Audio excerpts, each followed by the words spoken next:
Así que me alegro de verlos. I'm happy to see you guys. Me alegro de verlos. Bien, y feliz día de Acción de Gracias. Happy Thanksgiving Day, a day early, sí. Ah, y muy bien, vamos a hablar un poquito de todas las cosas en el vídeo, de por qué se usa el subjuntivo del pretérito, el imperfecto, el, im- el subjuntivo del imperfecto. There is a special term for past subjunctive, but what that is and just recognizing it, because there were quite a few blips of it in the video for this week. And I'm going to explain why that is. You do not have to be able to use it all perfectly by any means, certainly not. But I want you to hear some examples of it and understand how it is formed and why people will use it, and lots of examples, just that you can recognize its examples, you see? Ustedes son mis únicos estudiantes del día, ¿sí? Mis estudiantes de la noche, porque tengo una clase los miércoles durante la noche, pero Ascasio siempre cancela las clases después de mediodía. After midday, everything gets canceled. Ok, excelente. Vamos a empezar con este vídeo y me gustó mucho porque es como es una mezcla, es una mezcla de historia de una parte, de una región y de un grupo indígena de Sudamérica y también mezcla con la historia de la región de Sudamérica. En Perú mezcla como, bueno, vistas de la región. Es una mezcla para hablar de viajar en este lugar, de la cultura de la arquitectura del lugar, y el lugar es, claro, Machu Picchu. Ok. Quiero saber si ustedes tienen alguna pregunta de vocabulario, de una estructura en el vídeo. ¿Cuáles son sus preguntas? Bueno, Lori, sí, dime. It early on, it was like at 21 seconds. She was walking around some ruins and saying no tiene precio. Did that mean like that you didn't have to pay to see those, or is that No, like a tener phrase? no. Uh, it's like saying priceless. Oh, okay. Creo, I think. Vamos a ver, vamos a ver. Uh, I'm never quite sure exactly what questions are going to come up. I always listen for these to see, anticipate your questions, but Razones para viajar a Latinoamérica. La comida, la gente amable, la naturaleza y sobre todo su increíble historia. Caminar por algunos de los lugares donde vivieron grandes civilizaciones como los incas, los mayas y los aztecas no tiene precio. Pero sí, no tiene precio, has no price, it is priceless. Es Right. como decir priceless en inglés. Sí, buena pregunta, buena pregunta. ¿Qué más, Lori? Well, I had one about why they use subjunctive later on, but I don't know if I'm jumping ahead of what you're gonna Ok, sí, go sí, sí, over. sí. Ok, bien. Pero las ideas principales, las ideas generales, son fáciles de entender, ¿verdad? La Sí. mayoría, ¿no? Bueno, hay otra pregunta del video. Any other questions specifically of something in that video that you need me to go over, aside from the subjunctive stuff? Bueno, sí, Linda.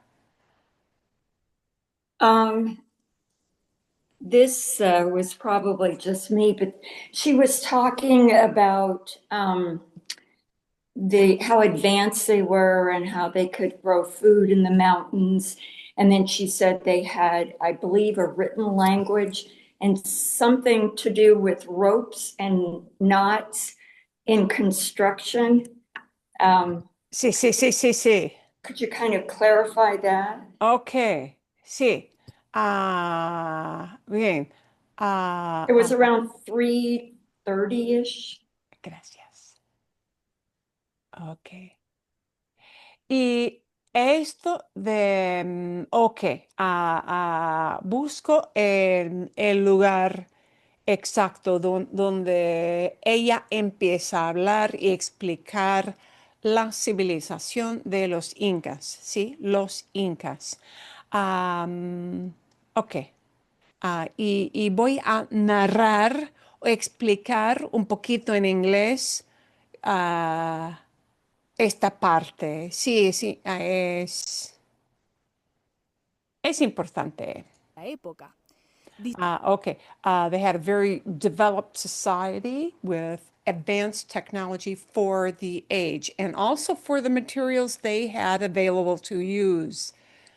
Okay. Es importante notar que cuando ella habla de tecnología, when she talks about technology, no se trata, claro, de celulares, ni computadoras, ah, ni cosas como industria, not stuff like industrial, ¿sí? Pero técnicas, techniques, ¿sí? Remember that, of course, when the Spaniards came, they viewed this as a very undeveloped third world, below them kind of society, but they actually had certain systems set in place that were pretty advanced in terms of agriculture, okay, astronomy, Diseñaron, things like that. crearon una forma de cultivar en terrazas para poder They created a form of cultivating or planting food crops, of course, on terraces, en terrazas. ¿Ok? Porque toda la región es una región muy, muy montañosa. Ah, es difícil cultivar y cultivar toda la comida necesaria para darles de comer a todas las personas en el imperio. It was really hard to feed everybody in that empire. And this terrace thing might not seem like it's a technology thing, but it is, because the ability to use that mountainous land, that terrain, and to actually be able to cultivate it when you don't have flat plains to cultivate crops, to feed a large number of people, that's a thing. And that they figured out that they had to terrace everything to make the most out of the land that they had on those steep slopes. plantar y producir alimento en la montaña. Crearon un sistema de escritura con cuerdas y con nudos. Okay. They created a system of writing with chords and knots. Nudos are knots. And although I cannot tell you how one would read this, that I cannot tell you. You would have to go do a deep Google dive for that. But they had different systems for counting, for recording things, for writing. And yeah, this is highly unusual. That is a thing. Chords and knots were kind of an alphabetical, and I think in some case for counting systems. Yeah, sí. Y voy a continuar un poquito más. I'm going to go through this section. Construyeron enormes edificios hechos con piedras talladas a la perfección. And they constructed buildings with talladas is like etched or carved. Yeah, see? Stones carved to perfection to fit perfectly. Um,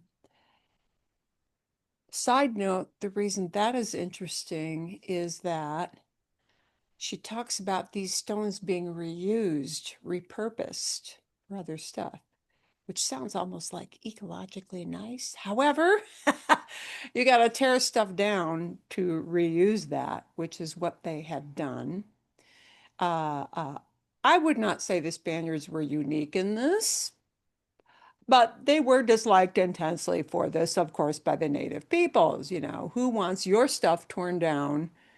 But they did reuse a lot of that. The interesting side of it is this is a very earthquake-prone area, as you may or may not know. Uh, Buildings that it has been studied. This has been studied by people who know where more than I do. Buildings, roadways, walls, things that were left standing from the Incas survived seismic activity, or at least had very little damage from seismic activity. Stones that were used to rebuild and build new buildings by the Spaniards often suffered damage from seismic activity, earthquakes. So how these people knew to make everything fit perfectly and work in that, it's not totally understood. It's still being studied by a lot of archaeologists and other experts. Uh, um, and they still don't have a perfect understanding of how the native people were able to make that work, but work better than the advanced uh, um, European cultures that came in and wiped everything out.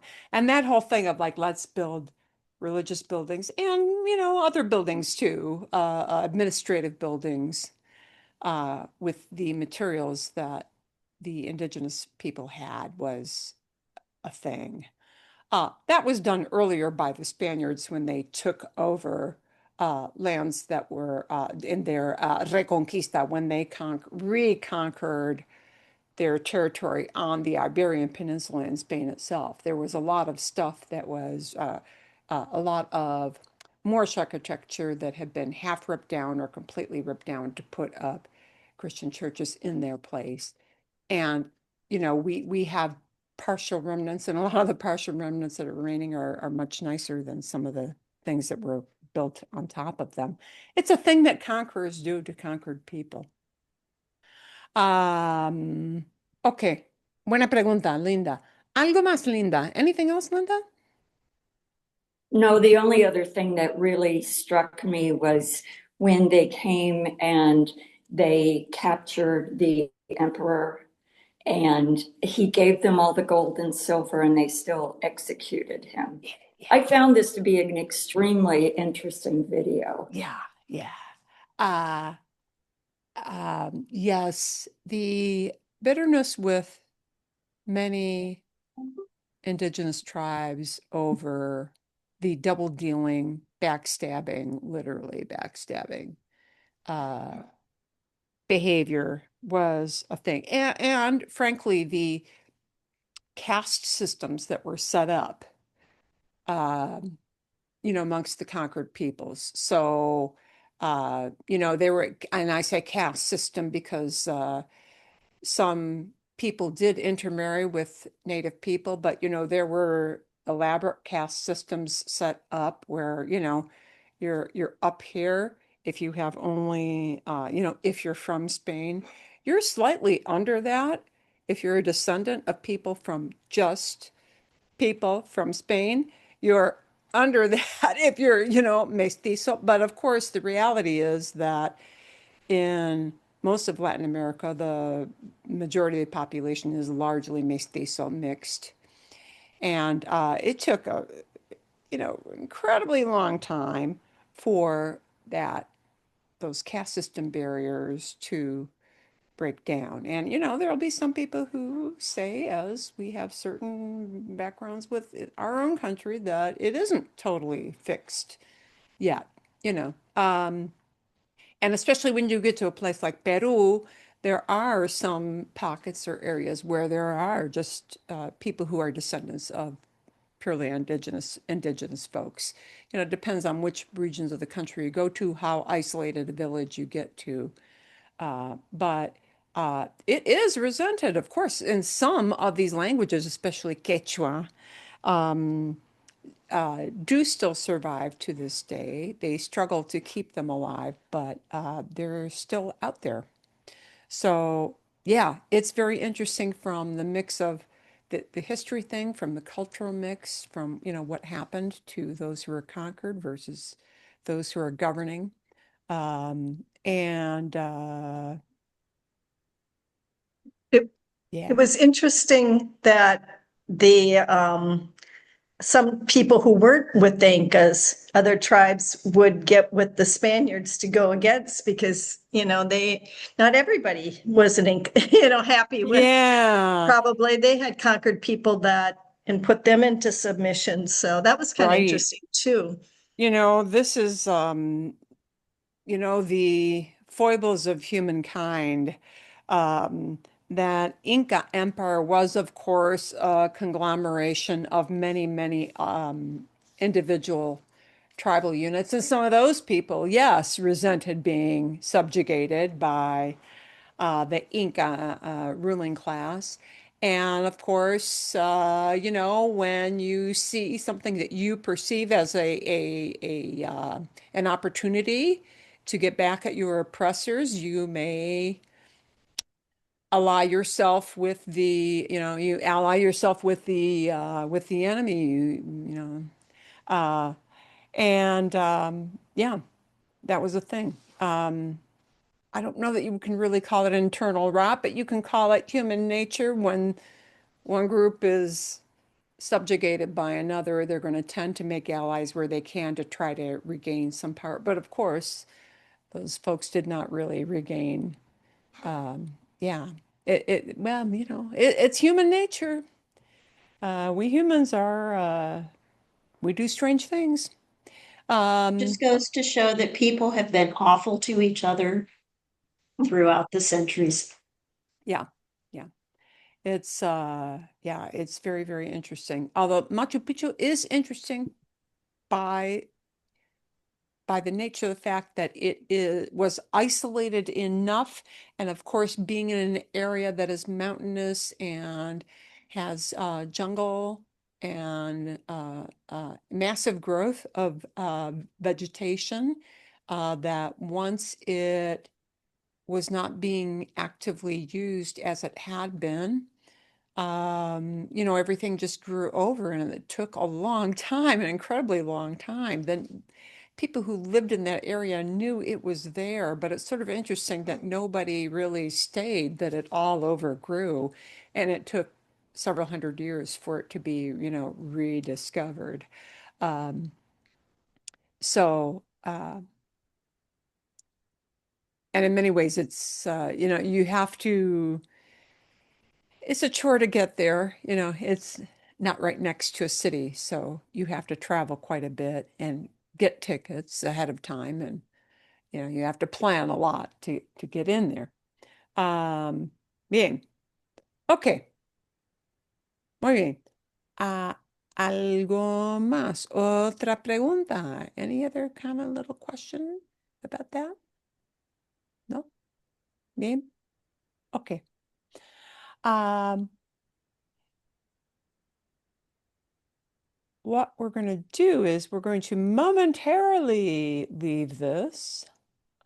We'll come back momentarily, because what I want to do is not jump right into where she started. She had kind of a little chunk in there where this next structure was used a lot. Uh, But rather than showing that, I want to show you what it is so that when you see it, it will serve as yet another example. Yeah. This is something that conversationally you can probably get away with not knowing very much about what they call the imperfect subjunctive. See, imperfecto del subjuntivo.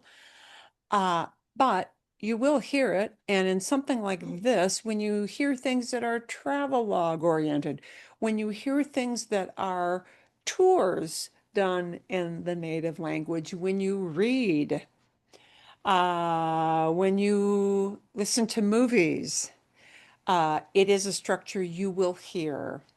So you probably don't need to be able to use it perfectly, but it helps to know that they are using it, what it is, why it's being used, and how it's formed.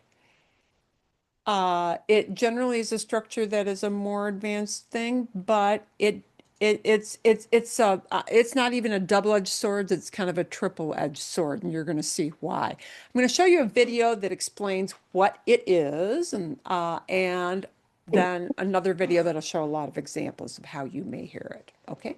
Okay? And then we'll go back and circle back into the Machu Picchu video to see where she used it, so you can better understand that. Ok, vamos a empezar con una explicación de la formación de este tiempo verbal. This is yet another verbal tense.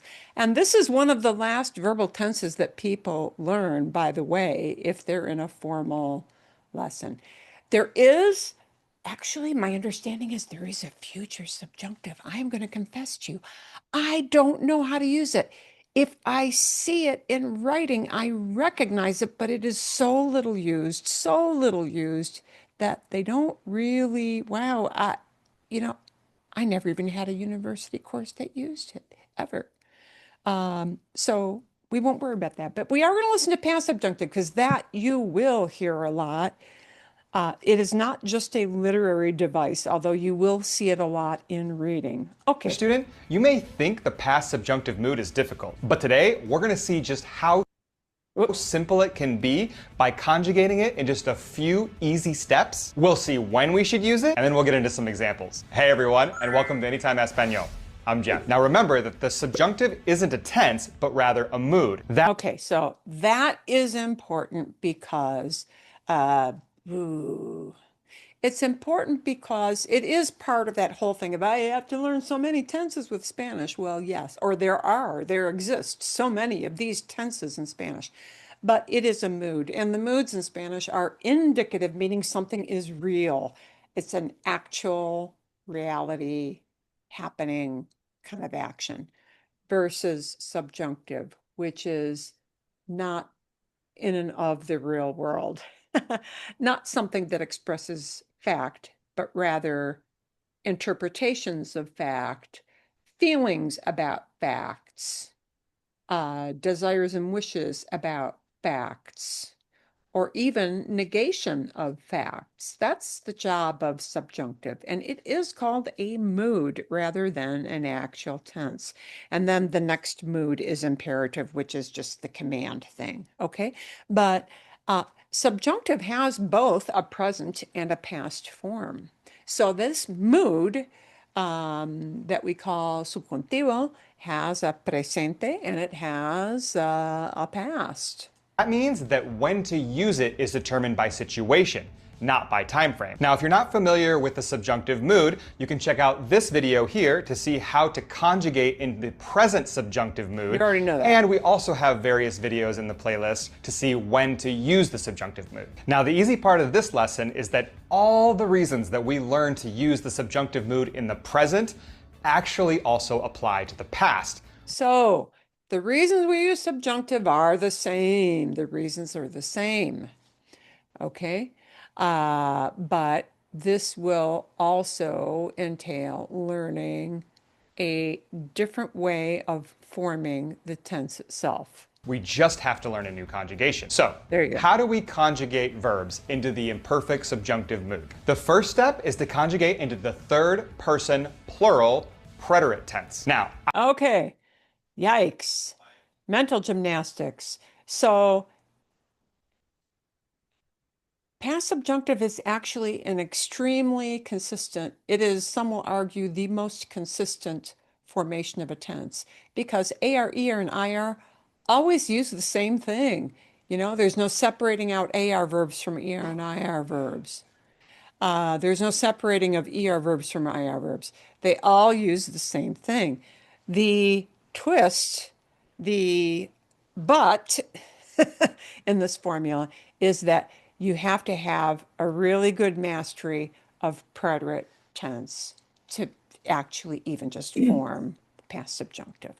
And why is that hard? That is hard because Spanish is so riddled with many, many, many irregulars in preterite. But if you know, here's the thing, rather than thinking third person plural preterite tense, what's the ellos form for preterite? That's what you need to know. Okay? That's what he means by that. The ellos form in preterite. I know that sounds complicated, but as an intermediate student, you should be very familiar with the past preterite tense. And if not, you can check out this video here, or we'll have a link in the description below. But if you are familiar with the preterite tense, let's keep going. We'll start with the AR verb necesitar. So we first conjugate it into the third person plural preterite tense, which would be necesitaron. There you've got your ellos form. That is the base. Just like in presente del subjuntivo, for present subjunctive, the baseline that you start off to form it is yo in presente, right? So that you don't forget that we have forms like salga and diga and encuentre, you know, things, stem changes happen and those funny yo versions, they pop up. Okay, just like we use yo presente for the baseline to start and then form a subjunctive. In this, we need to know the ellos pretérito. That's our baseline that we start with. So, necesitaron. Second, we remove the RON ending. Then we add. So, you get rid of ron, the aron or ieron, right? Those are going to be aron or ieron endings. You get rid of the run part. Add our new imperfect subjunctive endings. And those endings will be ra, ras, ra, ramos, rice, and ran. And you probably don't need the rice part. That is the vosotros one. But you will see there are consistent certain patterns, even though it's a different conjugation, these ra endings. Even though it's a different conjugation, it's a past subjunctive conjugation, you get the S at the end for tú. You get the mos at the end for nosotros. You get an N at the end for an ellos, a third person plural form. And yo, él y a usted share the same endings, like they do in subjuntivo, presente en el subjuntivo, like in present subjunctive, like in imperfect when they share. So yo shares the same form with él y a usted. So we've got that little kind of pattern holding too. So we end up with necesitara, necesitaras, necesitara, necesitáramos, necesitarais, and necesitaran. Okay, so here's what I want you to notice, that these are long. These are long words. They are kind of hard for people to pronounce when they're using them because they tend to be, he happened to pick a long word. We're going to take some easier ones and shorter ones to get used to it. But with these ra endings, notice that the nosotros always gets an accent mark. And if it's IER, that letter E, or what they call E, gets the accent mark instead of the A getting the accent mark. So, necesitara, and where you punch it is important. Okay? There is a word necesitará that punches the a at the end. That's a futuro, a future. That's not this puppy, right? We've got to punch the second to the last, punch the second to the last, and then with nosotros, we've got an accent mark because we're like, we have the emphasis for the syllable is right in the middle in nosotros. So the punch will always be whatever is right in this vowel that's in front of the R for the ra endings. Necesitara, it has to sound like that. Necesitaran, necesitaras, necesitara. Again, same thing as the yo. Necesitáramos, necesitarais, necesitaran. I want you to notice this thing here.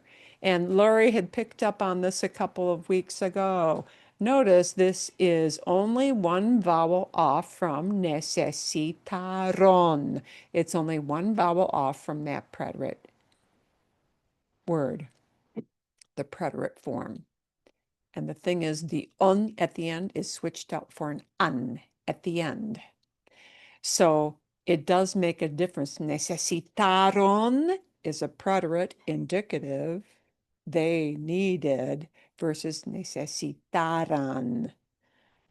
They might have needed, right? Necesitaran. So, sí, importante. Okay, let's see another example with an ER verb ending. So let's do it with aprender. Aprender in the third person plural preterite becomes aprendieron. We remove the RON ending and we add our new imperfect subjunctive. And so what we've got here is an IE, but we're still adding ra endings, even though it's an ER verb form. Endings. So the endings will be aprendiera, aprendieras, aprendiera, aprendiéramos, aprendierais, and aprendieran. And again, that aprendieran is only one vowel off from aprendieron. So how that's pronounced, aprendieron with an O is very different meaning from aprendieran with an an at the end. So how one pronounces these makes a big difference. Aprendieran. And let's see one more example with an IR verb ending, like escribir. In the third person plural preterite tense, we have escribieron. We remove the RON ending and add our new imperfect subjunctive mood endings. So we get escribiera, escribieras, escribiera, escribiéramos, escribierais, and escribieran. Now there's two things to note here quickly, and that is the best part of the imperfect subjunctive mood conjugation is that there are no irregular verbs. There are no irregulars. Yay! Gracias a Dios. Thank God there are no irregulars. More on that in a second. And the second thing is that all verbs have the same endings in this mood regardless of whether they are AR, ER, or IR verbs. Finally, an easy conjugation. Now let's see some uses and examples of these conjugations. We'll do one example each from our WEIRDO acronym. Remember, WEIRDO stands for wishes, emotions, impersonal expressions, recommendations, doubt or denial, and ojalá. And those are the triggers that let us know when to use the subjunctive mood. Okay, let's see these here. Yo esperaba que ellos no tardaran en regresar. Okay, so the reasons, not the conjugations, but the reasons are still, they fit in that weirdo category. And a few other things that we might talk about in a bit. Yo estaba feliz que mi hermano Actually, un momentito. I want to back up to that first example he had. And esperar is a verb of wishing, yeah. And esperar to wish or hope for, right? And what is happening here is that instead of esperar being in presente, we are using esperar in the past. So when we use these weirdo verbs in a past, in imperfect or in preterite, then it means we need to match it up with not a present subjunctive, but a past subjunctive. Okay. So having that weirdo verb, the trigger, if you will, in a past idea tense. Imperfecto, pretérito. Now I need to pair it up with, yes, with a subjunctive, but not the present subjunctive, something that's past. And esperaba que ellos no tardaran, and not tardaron, but tardaran in regresar. I hoped they wouldn't take a long time. Tardar is to take a long time to do something, okay? Whatever that task is. I hoped they wouldn't take a long time to return. Okay, let's look at the next one. No tardaran en regresar. Yo estaba feliz que mi hermano me escribiera varias cartas. Okay, verbs of emotion. And these can be, oh, they are legion. I'm happy that, I'm sad that, I'm glad that, I like that you are doing something. Those are all verbs of emotion. Yo estaba feliz, I was happy, not I am happy, but I was happy, de que mi hermano, that my brother, somebody else, que mi hermano me escribiera varias cartas, that he wrote me several letters. And the trigger is that we have a verb of emotion, estar with feliz. Okay? But we have it in a past tense. So because of that, we need a past subjunctive to pair up with it in that second clause. And notice the yo, I am happy that somebody else did something. And when we're injecting a different person, right? Not I'm happy to write you a letter as a pen pal, but I'm happy that somebody else wrote. When we inject a different person in that second clause, that's why we need the subjunctive. Por el Marilyn, tráfico. before you go on, question. Sí, sí. So I don't think I see myself ever being able to use this tense in the past correctly, What a but typical like feeling. but if I just like did imperfect tense, like in that situation or preterite, I mean, would I still be understood? I just wouldn't sound like a very good Spanish speaker. Yeah, I would kind of be like that.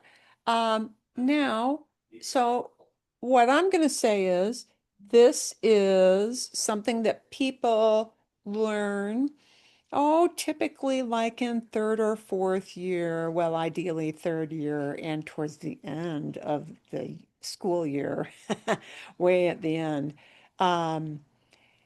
It is a tough row to hoe.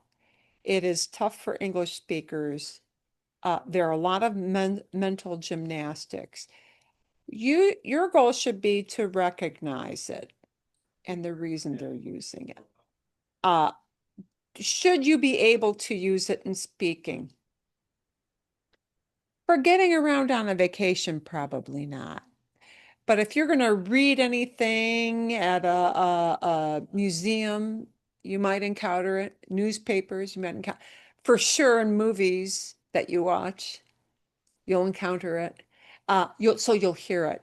You want to be able to recognize it when you hear it, and just recognize it's part of we've got a reason for somebody plugging that in. Okay. Spanish speakers know that this is challenging for non-native, for English speakers. They know it's challenging. They absolutely know that. This is not a shocker. Okay, they do not see you as deficient or you can't make yourself understood. But it's nice to be able to understand what somebody is communicating to you. And there's going to be a twist at the end of this because it happens just in Spain. Linda, is it you who is planning a trip to Spain? See, you're going to hear this. I kind of guarantee it. But okay, that'll be towards the end. Oh, okay, momento. Okay.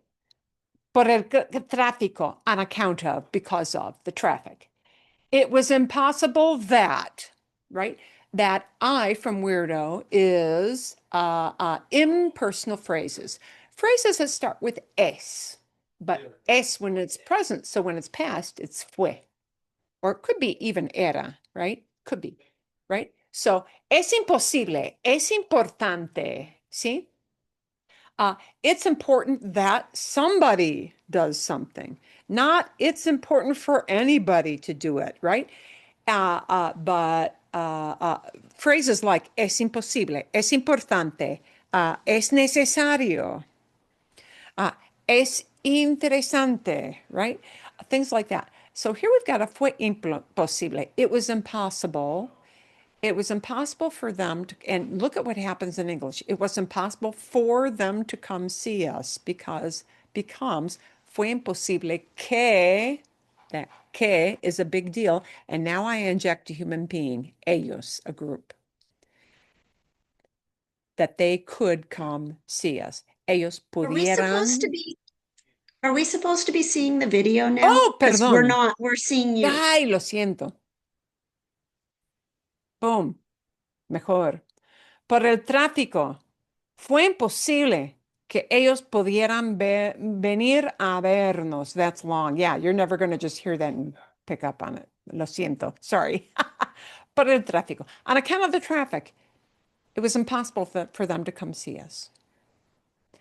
Fue imposible. Instead of es imposible, fue imposible. And because that fue is a past, we need a past in this subjunctive thing, right? Could I ask you another quick question Sí, sí, sí, claro. on these phrases? Sí, Because sí. I have a book and I was trying to like do some looking up, and this is more about fue and era, Ajá. because there's like a sentence where it says fue posible que el hombre colgara el teléfono, and then there's one that says era posible que el estudiante supiera la respuesta. What's the difference? Like, is Yeah. with there's that Yeah. muddy waters. Fue, uh, I'll give you a short answer for this, but it won't be perfect. Uh, the difference between fue and era is hard because ser is a verb of being, not a verb of action. Yeah. So, with a verb of action like escribir, manejar, cocinar, right? I mean, it's an actual concrete action. Ser, to be, is not a concrete action. So when we translate it into things like, should that be imperfecto, era versus fue, pretérito, it becomes kind of dicey. I can tell you the short answer for this, fue imposible. It was impossible is just kind of reporting a fact. They're not getting into a long description. Things that are more of a long description might, because imperfecto is used for descriptive situations, it could be era. But in this case, it's pretty likely they're reporting what happened in a traffic situation. And we're going to go to the factual, the fue. Yeah. It's just reporting what the situation was. It was an impossible situation because we had a bottleneck with traffic. See? Bien? Gracias. That's about the best I can do for that. There are some things we may look at a later date that get more into the weeds, but you'll hear people use both imperfecto de era versus fue. This for just reporting what happened on account of an event, yeah, will tend to side more with fue because it's talking about an event related situation, right? The event was problems caused by traffic being bad.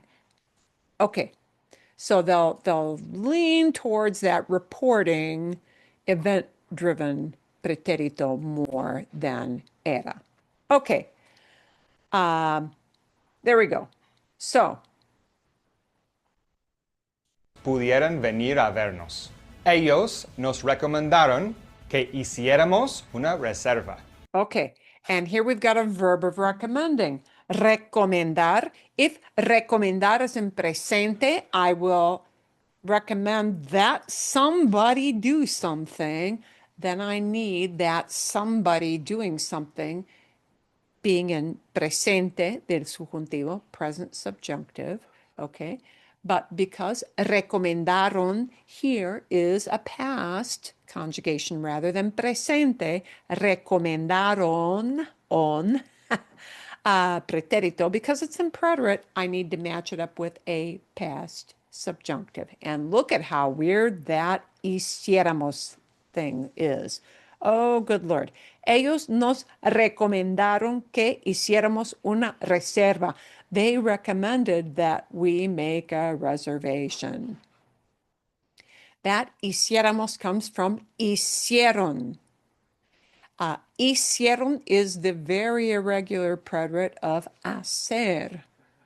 Okay, hacer starts with hice, hiciste, hizo, hicieron. Hicieron is what we used for the baseline. And because we're conjugating it for nosotros, hiciéramos, right? We take off the ron and we put ramos.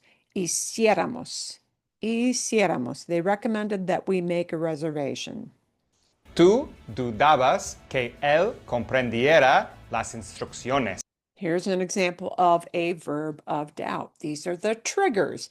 If the verb of doubt is instead of in presente, if it's in past, and here it's an imperfecto, doubt is a mental state. It's a mental process. It's kind of hard to give it a beginning and an end.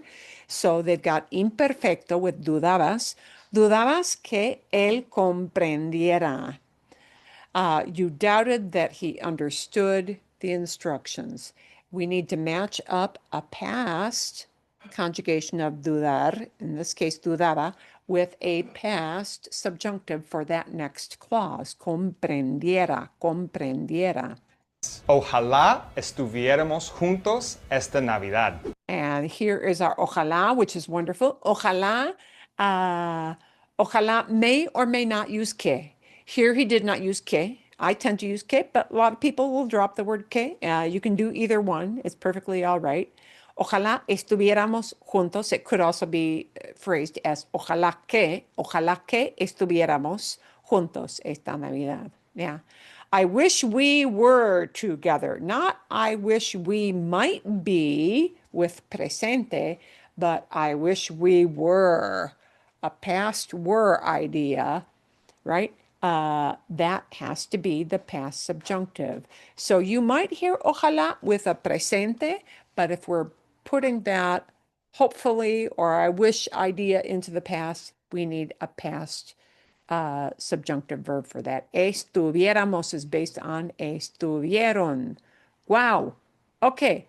Ejemplos, examples. Okay, good. So we've seen how to conjugate the imperfect subjunctive mood, and we've got into a couple of examples. Now, I know I told you that there were no irregulars, and that's true. However, there are many irregulars in the preterite tense. And that is why it's hard. And that's why if you say, I can't use this, it's because the mental gymnastics of knowing ellos pretérito, and this is what I need to use for my base, is a tough leap. Okay, so that's why at this stage, your job is to recognize it, but maybe not use it. We're going to look at some easier examples than what he had, like way easier examples. We're going to create some with some shorter and easier verbs. And instead of necesitaron, we're going to take shorter verbs and just see how that works. Because if you see something in a shorter and more manageable example, it'll be easier to navigate. And we have to be familiar with them in order to be able to conjugate into the imperfect subjunctive. Yeah, if you feel at all uncomfortable with the many, many, many irregulars of pretérito, and that's a normal feeling, if you feel uncomfortable with that, that's why this tense will feel challenging, okay? If you are super comfortable with a lot of the oddball things that happen with pretérito, then you're good to go with this tense. Mood. So let's just see a couple examples. For example, the AR ending verb dar is irregular in the preterite tense. So in the third person plural, preterite will get dieron. But once we know that, we just follow the same rules. We remove the RON and we add our endings. So we get diera, dieras, diera, diéramos, dierais, and dieran. An irregular ER ending would be tener. So tener in the third person plural preterite would be irregular, and we would get tuvieron. Now, this one you will actually hear a lot because it's a high frequency verb. You may actually hear somebody using this, but just know that if you hear something that sounds a little bit like tuvieron, but it's got an a ending at the end instead of an on, in that tuvieron, it might be this. So we remove the RON and we add our endings. We get tuviera, tuvieras, tuviera, tuviéramos, tuvierais, and tuvieran. Okay, let me give you a quick example of how you might, bien, let's use ojalá with this. See? Instead of saying, I hope you're wondering about your kids, your grandkids going off and they're going to the movies and boy, those prices are kind of a sticker right now, right? Instead of saying, I hope they have enough money, hopefully they have enough money, ojalá, let's use the easiest one, ojalá. Ojalá que tengan dinero suficiente. Que tengan, ojalá que tengan. Hopefully they have enough money. Ojalá que tengan suficiente dinero. ¿Sí? Cuando al ir al cine. But if we're taking that idea into the past, we'll still have ojalá, right? Ojalá que tuvieran. Hopefully they had. Now we're talking about that as a they went to the movies and it's done idea, rather than they're off at the movies now and I don't know how it's going. Ojalá que tuvieran suficiente dinero en el cine. Bien, that tuviera and tuvieras is because it's a high frequency verb, you're likely to hear that used in some manner. Let's see one more. IR verb ending irregular in the preterite tense. So for this example, we'll use ir. So ir, third person plural preterite tense becomes fueron. And this is another high frequency verb. You're likely to hear this kind of subjunctive at some time being used. Okay, and that's all based on fueron. But if people are speaking fast and you think, was that fueran or fueron? Yeah, you really need to fine tune your listening to hear the difference. So we remove our RON ending and we add our imperfect subjunctive mood endings. And this is a common past subjunctive for you to hear, not just a literary thing. Okay, I'll show you an example later of how you're likely to hear these forms of fuera, fueras, fuera, fuéramos, fueran. Okay? We get fuera, fueras, fuera, fuéramos, fuerais, and fueran. So we see for the imperfect subjunctive, it does not. Okay, so that fueran, we're going to take a look at a common way you may hear it in a little bit, but we're going to let him finish. There's a stinker mind blower towards the end of this. Not matter if the verb is regular or irregular, we can always follow these rules and find the right conjugation. Now, the last thing we need to cover is that this mood does have an alternate ending that you. Oh my God, there are alternate endings. Now, these alternate endings you're not going to hear in Latin America. Boom. But boy, you'll hear them in Spain. And why? I don't know. It has to do with this big linguistic thing between how this evolved from Latin. I can't give you that information very easily, but there is a different set of conjugations that are that are past subjunctives, but they're used instead of those ra endings.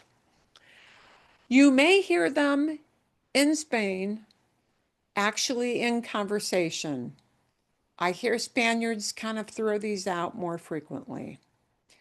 These cause me a little trouble because on the Latin American side, we just don't bother with that. But also, you may see them, which you're not likely to see, but you may see them in things like literature, documentation. So know they're there. I'm going to show them to you. However, conversationally in Spain, there are people who will use it, and yeah, it complicates things. But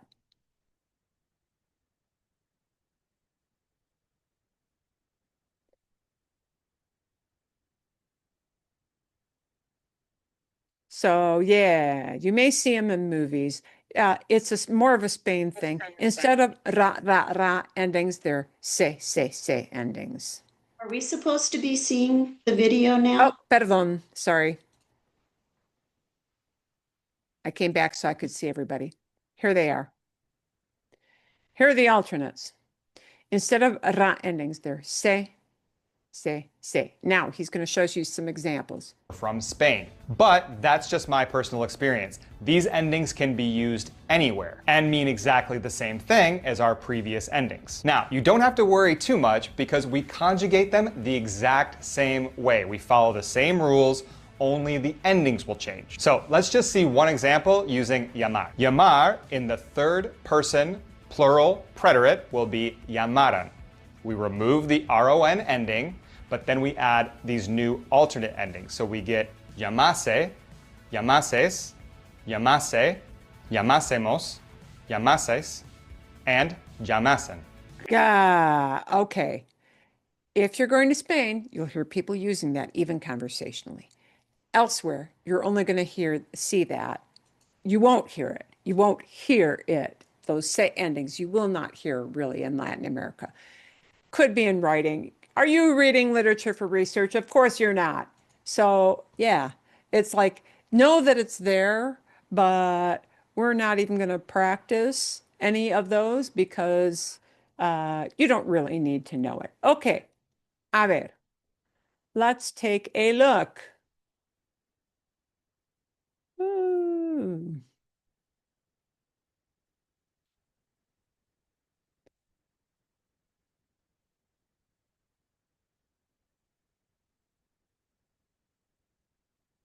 Ba-ba-ba-ba-ba-bum. We're going to take some easier things to understand. And then we're going to go back and listen to that segment in the video where she actually had a fair number.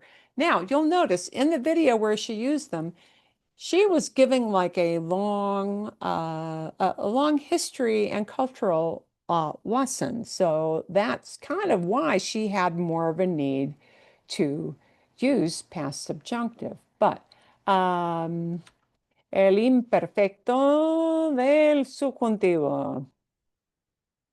And we're just going to look at some ejemplos. We're going to build some easy things, okay?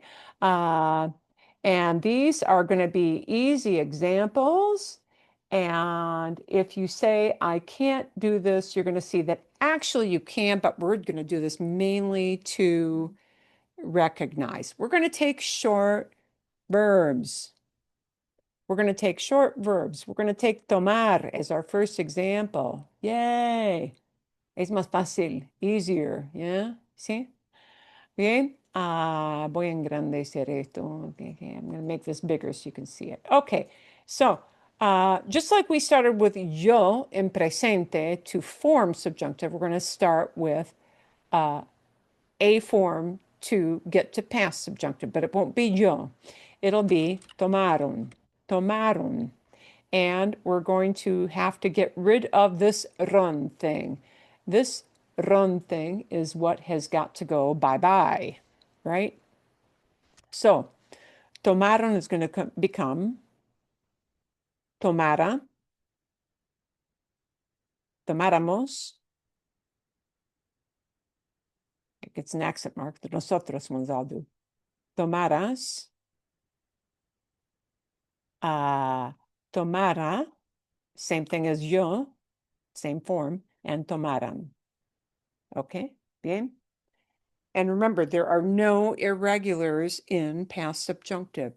It doesn't feel that way because there are a lot of irregular verbs in the preterite, and we base everything on preterite. So that's why it feels that way. So let's see un ejemplo, an example. We need a trigger of some kind. And let's use our easiest trigger of ojalá. Ojalá, ojalá que ellos tomaran una decisión. Because in Spanish, you do not make a decision, but you take a decision.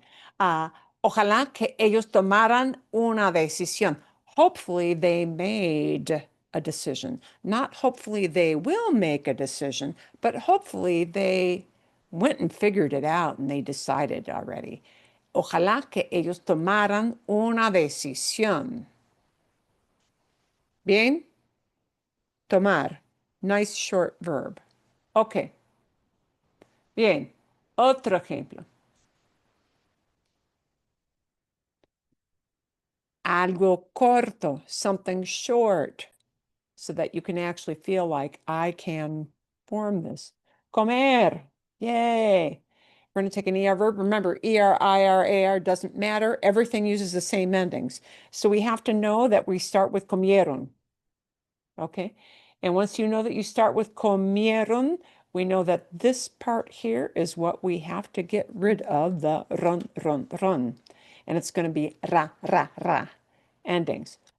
Comiera, right? Comiéramos, comieras, comiera, and comieran.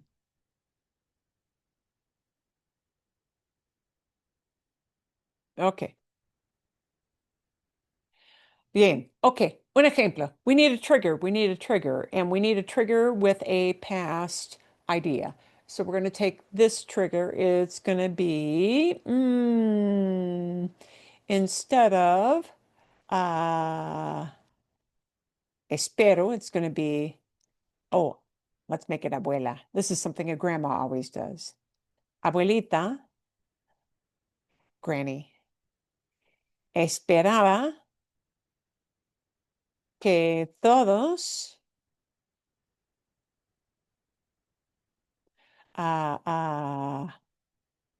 comieran juntos.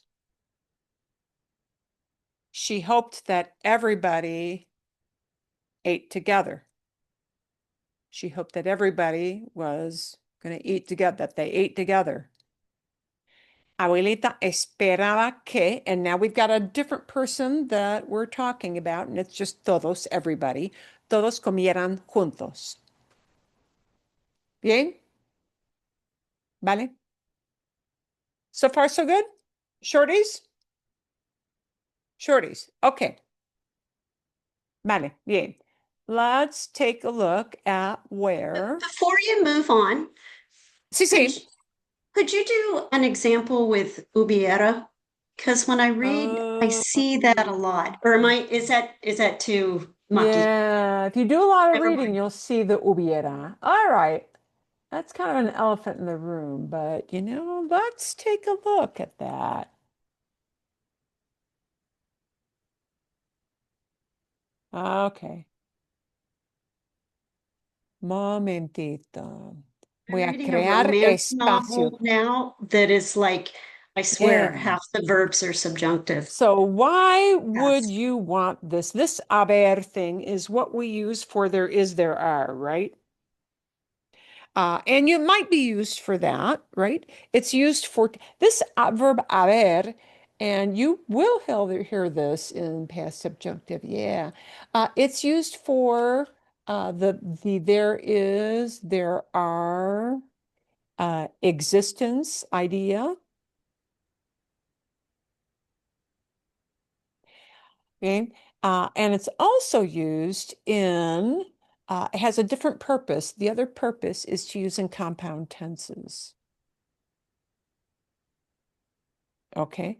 So if we have a need to use a compound tense, and what we mean by compound tense is that it's the English idea of somebody has done something, some people have done, have eaten, has worked, has seen. Okay?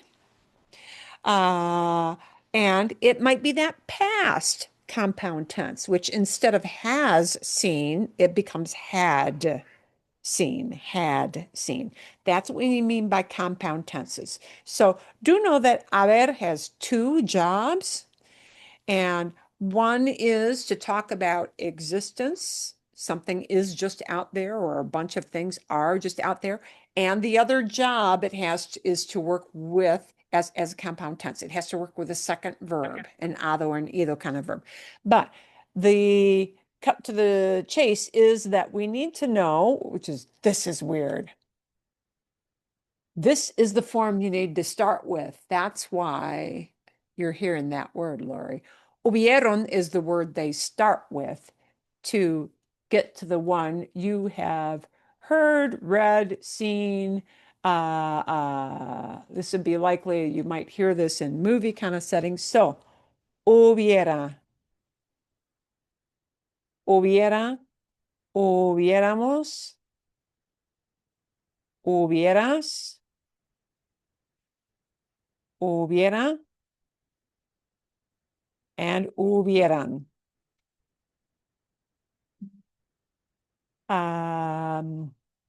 Ok, bien.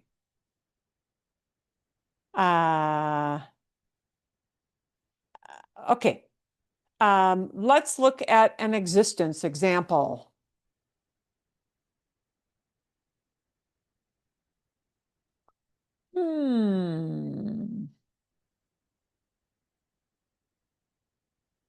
Let's use we want to keep it, she's short. Ojalá, we'll use our nice ojalá shorty example. Ojalá que hubiera, ojalá que hubiera sol. People can use hay sol, there is sun, meaning it's sunny. Ojalá que hubiera sol. Hopefully it was sunny. Ojalá, ojalá que hubiera sol. Okay, there's an example with the existence use of haber. But you might also get something like, ojalá que, ojalá que hubieran visto esa película. Hopefully they had seen that movie. Ojalá que hubieran visto. And this is the compound tense use of haber, where it has to pair up with a second verb, an ado, either in this case it's an imperfect or an irregular one of the visto, seen. Okay, bien? Does that help a little bit? Yes, thank you. Hubiera is a thing you will, if you do any reading, you will hear. Okay. Bien. Vale. Now we're going to take a look at the examples she's got from our original video. And I'll probably back up a little too far. I know it's around the 8-minute mark, but we're going to see how it's used and some of the trigger issues with these. Okay, a ver. Pueden ver la pantalla. You can see the screen now? See? Bien? I want to make sure I've got our subtitles on so you can see it written out as well. Okay? I don't think there's a... Pero con Machu Picchu la Yeah, there's historia subtitles. fue Thank you. diferente. Yeah, see? Can you see it? See? Pueden, Yes, pueden. sí. Okay. Pueden oír Puedo y ver. pueden ver. Okay. And I'm trying to start at a logical starting point here because I know it's around 8-ish minutes where this starts to come in. ¿Cómo sobrevivió intacta mientras que la mayoría de los otros lugares fueron demolidos, saqueados o reutilizados? And now she's saying, how did this thing survive when the majority of these places were demolished, sacked, or reused, repurposed, yeah? Se cree que Machu Picchu era un lugar donde pasaba su tiempo la familia real. It was believed, this is a passive thing, se cree, or it is believed, it is believed. It is believed that Machu Picchu was a place where the royal family used to spend their time. También algunos locales dicen que era una escuela para la élite inca. Also, some locals, people who have lived there for a long time, some locals say that it used to be a school, yeah, used to be a school for the Inca elite, the higher echelon of Inca society, a school. Machu Picchu tenía una ubicación privilegiada. Machu Picchu had a privileged position. Ubicación means location, position. Location, ubicación, location. Estaba estratégicamente ubicado en las montañas, It was strategically located in the mountains. So no subjunctive yet. alejado de todos los caminos principales, Far away from all the principal roads. aislado del resto del imperio y rodeado de selva. Isolated from the rest of the empire and surrounded, rodeado de selva, surrounded by jungle. Cuando comenzó la conquista española, When the Spanish conquest began, Machu Picchu fue abandonada. Machu Picchu was abandoned. Okay, everybody left. Probablemente como una respuesta a la invasión. Muchos Probably as a response to the invasion. historiadores piensan que los incas se fueron de Machu Picchu Historians think that the Incas took off from Machu Picchu. para que los españoles no la encontraran. Here is a prompt, and it's not part of the weirdos, but it's a subjunctive. ¿Para qué? ¿Para qué? ¿Para qué? Para by itself will be followed by an infinitive if it has a verb following it. But ¿para qué? ¿Para qué? So that always needs subjunctive. Para qué always needs subjunctive. And because we're talking about ideas in the past, now we need it followed by a past subjunctive. Para qué los españoles no la encontraran, so that the Spaniards might not have found it, so that the Spaniards wouldn't find it. Para qué just needs subjunctive, always. Okay? Para qué is the trigger, even though it doesn't appear in the weirdo scenario. But this encontraran is a past subjunctive. Okay, so that the Spaniards didn't find them. Para que el lugar quedara como un secreto. So that the place would stay a secret or remain a secret. We need quedar. They start with quedaron. ¿Para qué? Not just but ¿para qué? ¿Para qué el lugar quedara como un secreto? So that the place would remain as a secret. Y no pudieran saquearlo ni demolerlo. And so that they couldn't, y no pudieran, so that they wouldn't be able to sack it or demolish it. So we had a whole series, and they were all really triggered there by para qué. I think we might have a little more following. El hecho es que cuando vemos las crónicas y los documentos españoles, Machu Picchu no aparece en ninguno. Yeah, when we look at documentation from the Spaniards, Machu Picchu does not appear in any of the chronicles, historical accounts, they had people who, of course, would document stuff as they went through and investigated an area and destroyed, rebuilt, put different systems in. But Machu Picchu does not appear in any of the documentation or the chronicles. como si la ciudad hubiera desaparecido. Here comes hubiera. Como si. Like para qué is a trigger. Como si, as if, is a trigger. And the como si is going to use this subjunctive a lot. Como si la ciudad hubiera desaparecido, as if the city had disappeared. In fact, the city had not disappeared, but as if injects a contrary to fact kind of situation, as if the city had disappeared. And so we need hubiera desaparecido. Como si needs subjunctive.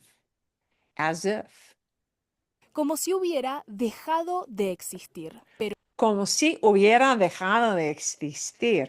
As if it had ceased to exist.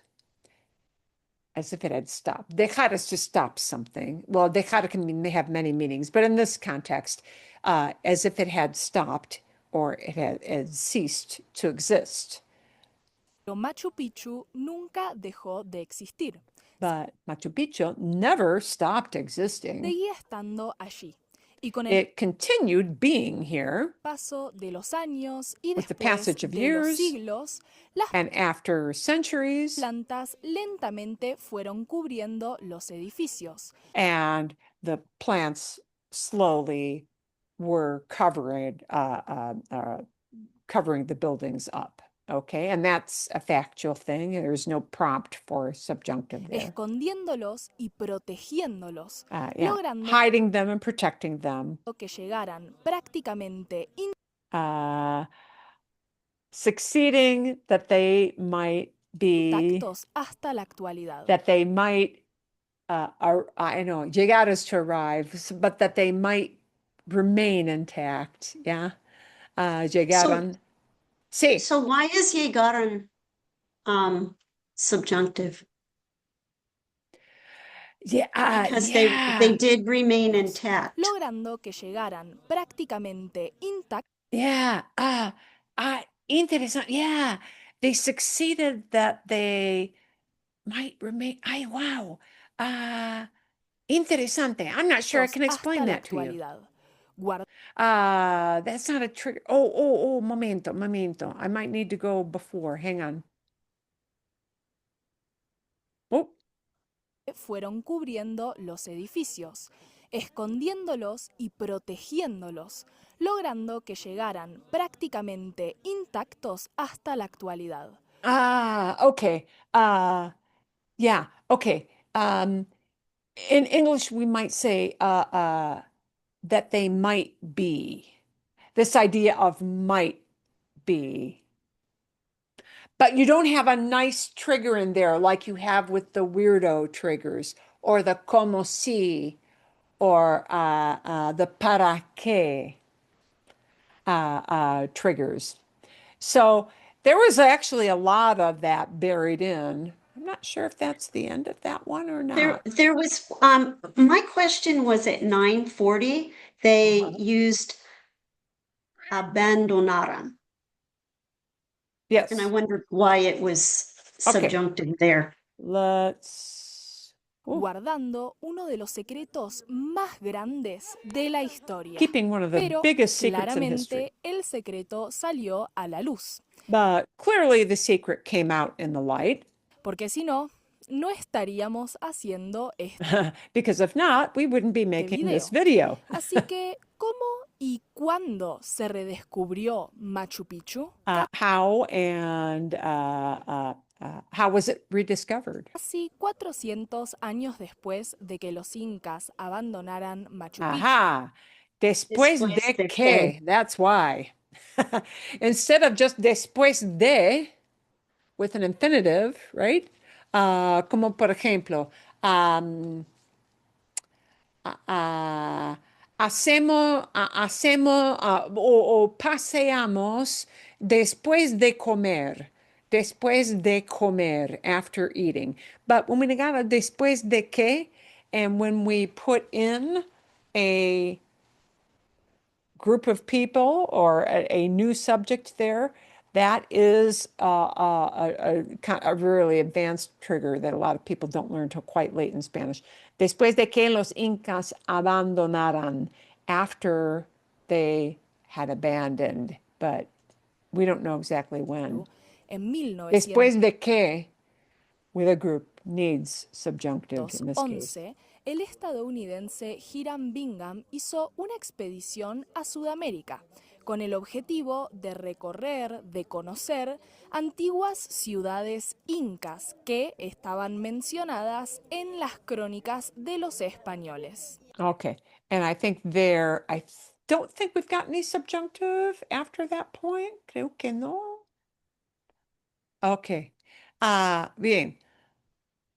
But you can see how you will hear this. And that hubiera is kind of a stinker, isn't it? Yeah, that hubiera is a frequent one. And if you do any reading, a little novela reading, you will hear it. And hubiera is a frequently used verb with that. So, así que, so what I want to show you is some things. Actually, that hubiera is a great one to bring up because you will hear, you don't need to know how to form it yourself, but you will hear people use it. You will hear hubiera. Know that hubiera is one of these. And it has two potential jobs depending on what it's paired up with. So you've got to listen for the whole big idea, the whole context of the sentence. I want to show you one more because this ir one is a great one to know, and I'm going to show you why. Ir es importante. This is one you may not have to form it, but boy, you are going to hear it. And it is based, of course, on the fueron. That's what we start with to get to the subjunctive form. But then what you're going to hear people use is fuera, fuéramos, fueras, fuera, and fueran. Bien? And here's how you will often hear this. Como si. This is the infamous como si clause. And the como si just means as if. Yeah? Okay. Por ejemplo,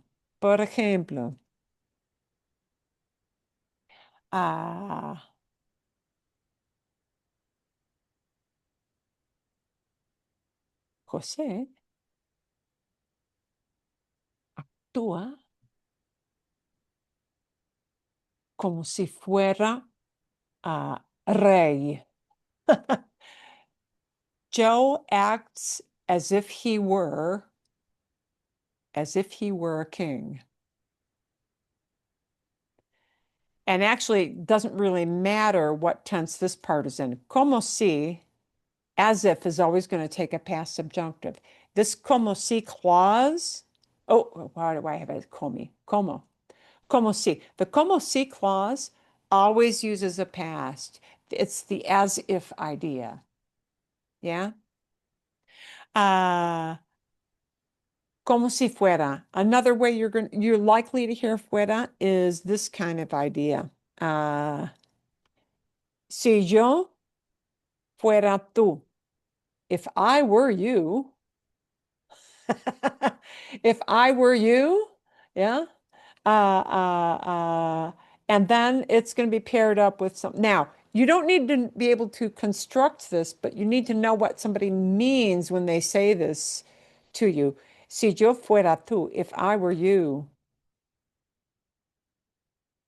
and it's going to be followed for a somebody would do something, okay? Si yo fuera tú, ah, no compraría ese producto. Oh, momentito. If I were you, I wouldn't buy that product.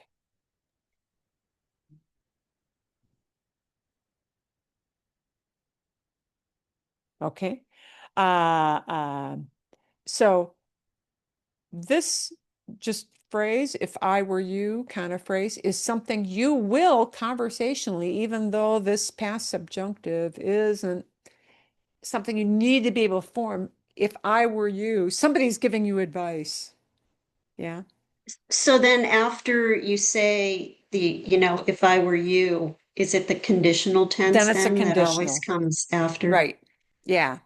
This is a whole big hypothetical thing, and that's why it uses subjunctive. But past subjunctive is often paired up with conditional. That's a frequent thing. Uh, but these two phrases are good for you to not necessarily be able to use perfectly. I'm going to number them one and two. But you will hear people say, the como si fuera, como si, and I'm going to put in here fuera, como si fuera, as if he were, as if she were, as if we were. See? And the just si yo fuera tú. That is another good situation where conversationally, these two, uh, uh, you hear people using quite a lot, just in talking about hypotheticals. I'm going to put one other little verb in here. Uy, ¿dónde está mi plus? Where is my ad? Aquí. Bien. The other little verb that you may hear a lot in this tense is tener. And this is a real oddball because this is the mental gymnastics part of knowing that preterite form that is tough for us as English speakers, that it starts with tuvieron. Okay, so if you hear this, it becomes tuviera, tuviéramos, tuvieras, tuviera, and tuvieran. See? Let me give you a como si with this. Es una crítica. This is a criticism. Mariana gasta su dinero. Mariana spends her money como si fuera millonaria.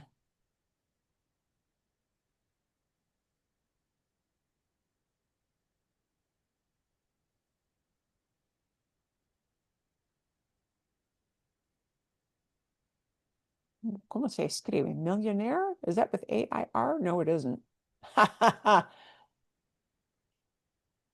Okay.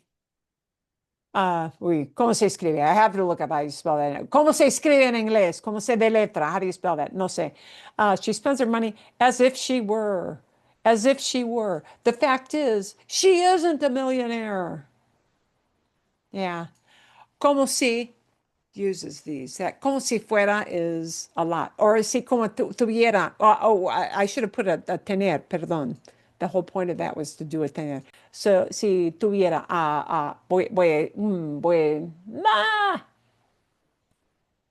okay. Como se, I know what I was thinking.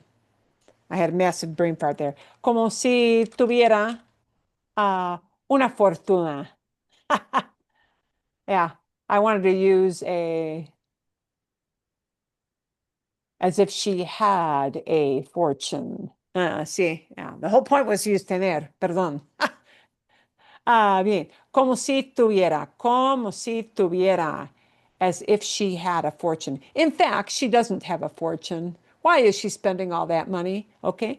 Mariana gasta su dinero como si tuviera una fortuna. And in this case, I might have even a present verb appear, not a past. It could be a gastó as well, but it kind of doesn't matter. The como si always uses that. Como si tuviera. ¿Sí? ¿Bien? ¿Sí? Okay, bien. We're not going to make you create a lot of these, but I am going to send you this file because it has some things you're likely to hear. And you heard a few of these in the video. Actually, in the video too, the reason she got into a lot of these is she had a lot of these triggers, and the para qué, even though it isn't in the weirdo context, para qué is always a trigger. We have to have a past subjunctive with para qué. They did things. The conquerors did things so that something else would happen. Now, para qué needs it. Certain things always use subjunctive. So, wow, there you go. That's all you need to know to recognize, to hear it. Yeah. And I'll send you the little file on that. I am not going to send a listening video for this week because everybody is busy. See? Bien. Family activities after the holiday, and I think it's just too busy. Okay. ¿Todo bien? All good? Yes. Sí. De nada. Happy Thank you. Thanksgiving. Thank you. Happy Muchísimas Thanksgiving. gracias. That was a Sí, really good class. Thank you. de That nada, sí. clarified a lot. And don't feel pressured that I must be able to verbally say these all the time, but you are going to hear them. So that's your goal, to recognize just what they're trying to say. And that weird thing, it's like, it kind of sounds like preterite, but it isn't quite. It's because it isn't quite. It's something else. So just so you can understand what people are saying when they use that, eh, es suficiente. It's enough. See? This explains why I was getting all my Duolingo things wrong today. It was subjunctive, I think. Ah, And I kept like trying to make it like a regular subjunctive, and I kept getting everyone wrong. So, yeah, yeah. yeah. So one of the bad habits when people take uh, when they take qualification exams, for example, to like earn college credits and stuff, I would have students who would take after their high school courses. And then they don't have to take the entry Spanish classes, right? They can do the more advanced stuff right away. For reasons I do not understand, and even on book written tests written by textbooks for final exams at the end of the year, for some reason, even though you spend your whole year, you're learning like all kinds of different stuff, they'll take this part, just this part, this past subjunctive stuff, and the whole like final exam or qualification exam will be like 50 to 60% of the whole test Mm. is the hardest thing there. Why? When you spend most of your time like on basic conversational things of talking in the past, telling a story in the past, you don't need to master every single thing about this, but they like chuck and load the whole test with this stuff. Gah. Es un pecado. It is a sin to do that, but that's what they do to poor students. So anyway, but you don't have to be that person. You just have to be able to recognize, they're using an as if idea. Yeah. Or they're using that trigger in the past. Okay. Todo Thank bien. you. Espero que la pasen muy bien. I hope that you guys have a really good time over the holiday Thank weekends. you. Gracias. Gracias. Excelente. De nada, de nada.